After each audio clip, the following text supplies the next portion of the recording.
Bismillahirrahmanirrahim. Assalamu alaikum. First year. Today we discuss about chapter 4 work and energy. सबसे पहले हम work को discuss करेंगे। वर्क की 2 टाइप्स हैं, एक साइंटिफिक और एक नॉन साइंटिफिक। तो साइंटिफिक डेफिनेशन जो वर्क की है उसको हम डिस्कस करेंगे। Work is often thought in terms of physical और mental effort. In physics, however, the term work is involved 2 things, force and displacement.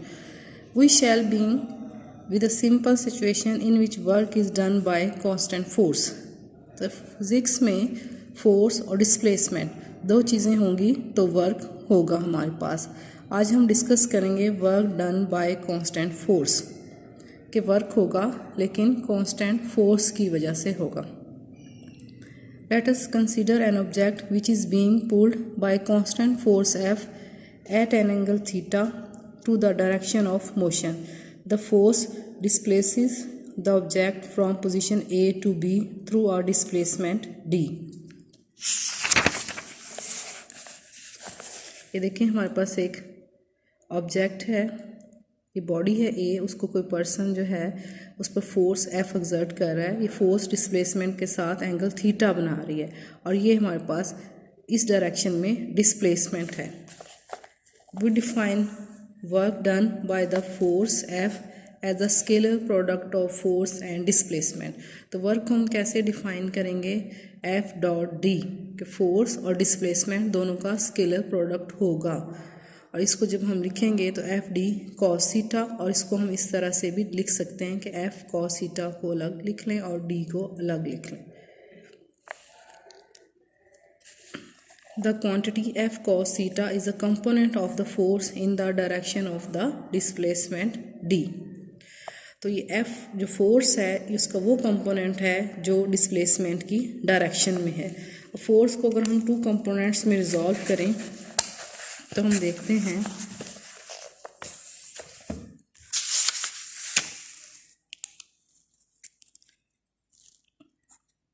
ये बॉडी है, इस पर ये फोर्स एफ लग रही है और ये एंगल, ये डिस्प्लेसमेंट है और ये एंगल थीटा है। फोर्स को 2 कंपोनेंट्स में डिवाइड करें तो एक ये कंपोनेंट होगा और एक ये। तो हमारे पास ये हॉरिजेंटल कंपोनेंट है एफ एक्स और ये है एफ वाई। तो उसमें ये जो कंपोनेंट है हॉरिजेंटल कंपोनेंट, ये डिस्प्लेसमेंट की डायरेक्शन में है। तो वर्क हमारे पास क्या है कि ये फोर्स का ये कंपोनेंट और डिस्प्लेसमेंट दोनों के प्रोडक्ट के इक्वल है। तो यहाँ से एफ एक्स हमारे पास है एफ कॉस थीटा और इंटू डी। तो इसको हम इस तरह से लिख सकते हैं। अब हम वर्क को डिफाइन करते हैं। Thus the work done on a body by a constant force is defined as the product of the magnitude of the displacement and the component of the force in the direction of the displacement। कि हमारे पास work क्या है कि product है magnitudes का displacement की और force के कंपोनेंट की in the direction of displacement. अब हम इसकी कुल एग्जांपल्स देखते हैं कि एक पेल ऑफ वाटर है, इसमें फोर्स इस डायरेक्शन में लग रही है और डिस्प्लेसमेंट इस डायरेक्शन में है। तो अब ये डिस्प्लेसमेंट और फोर्स दोनों में जो एंगल है वो हमारे पास 90 डिग्री है। जब एंगल ये 90 डिग्री का होगा तो हम वर्क कैसे कैलकुलेट करेंगे,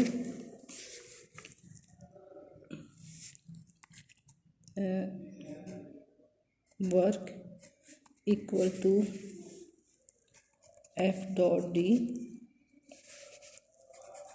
equal to F D cos 90 degree और ये एफ डी कॉस 90 हमारे पास 0 होता है।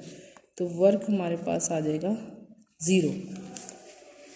तो इस केस में कि जब फोर्स और डिस्प्लेसमेंट में एंगल 90 का होगा तो वर्क हमारे पास 0 होगा।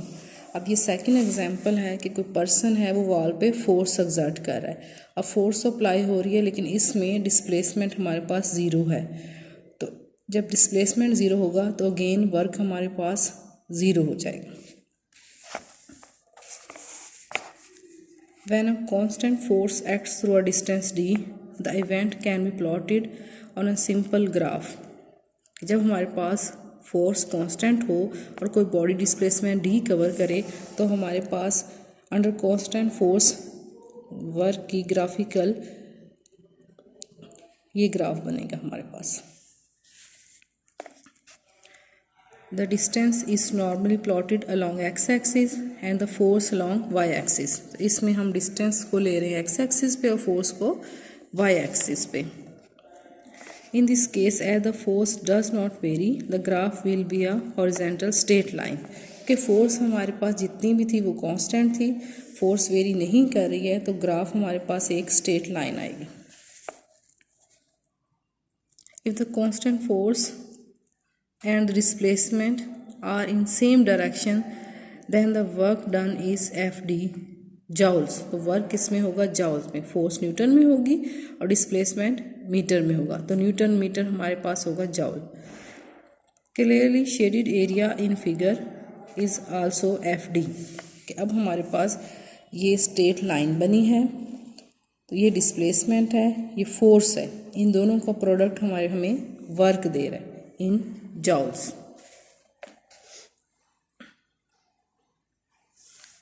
Hence, the area under a force displacement curve can be taken to represent the work done by the force in case the force is not in the direction of displacement। The graph is plotted between f cos theta and d। अगर हमारे पास force constant नहीं होगी तो हम force का वो component लेंगे जो डिस्प्लेसमेंट की डायरेक्शन में है। From the definition of work, we find that work is a scalar quantity। कि वर्क हमारे पास स्केलर क्वांटिटी है, क्यों कि ये स्केलर प्रोडक्ट को अवे करता है कि फोर्स और डिस्प्लेसमेंट दोनों का हम स्केलर प्रोडक्ट लेते हैं जिसका आंसर हमेशा एक स्केलर क्वांटिटी होती है, तो वर्क हमारे पास क्या होगा? Scalar. If theta is less than 90, अगर ये फोर्स जो है 90 से कम का एंगल बना रही डिस्प्लेसमेंट के साथ, तो work done is said to be positive. तो वर्क हमारे पास क्या होगा? पॉजिटिव होगा अगर एंगल हमारे पास लेस देन 90 हो। ये देखें कि ये एंगल अगर 90 से कम है तो वर्क पॉजिटिव होगा। If theta equal to 90 no work is done. अगर एंगल हमारे पास 90 हो जाता है, जैसा कि इस केस में है कि यहाँ पे डिस्प्लेसमेंट और फोर्स दोनों में एंगल 90 का हो गया है, तो वर्क नहीं होगा। If theta is greater than 90 the work done is said to be negative. अगर हमारे पास एंगल 90 से ग्रेटर हो जाता है तो वर्क नेगेटिव होगा। वर्क नेगेटिव कैसे होगा? अगर हमारे पास equal to F dot D cos 180 degree, तो फोर्स और डिस्प्लेसमेंट दोनों में एंगल 180 डिग्री का हो।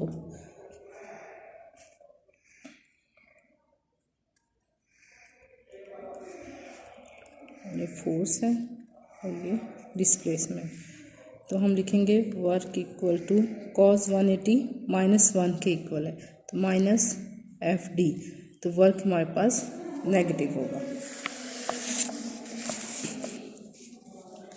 SI unit of work is newton metre known as joule.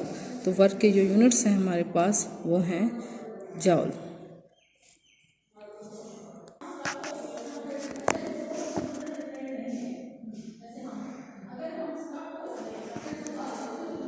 तो आज हमने वर्क को डिस्कस किया, इसकी डेफिनेशन को, मैथमेटिकल फार्मूला और ये यूनिट्स ऑफ वर्क कब पॉजिटिव होता है और कब हमारे पास नेगेटिव होता है, और कब वर्क हमारे पास ज़ीरो होता है कि जब डिस्प्लेसमेंट ज़ीरो हो या फिर आपके पास एंगल जो है वो 90 डिग्री का हो या फोर्स आपके पास ज़ीरो हो, तो तब वर्क हमारे पास ज़ीरो होगा।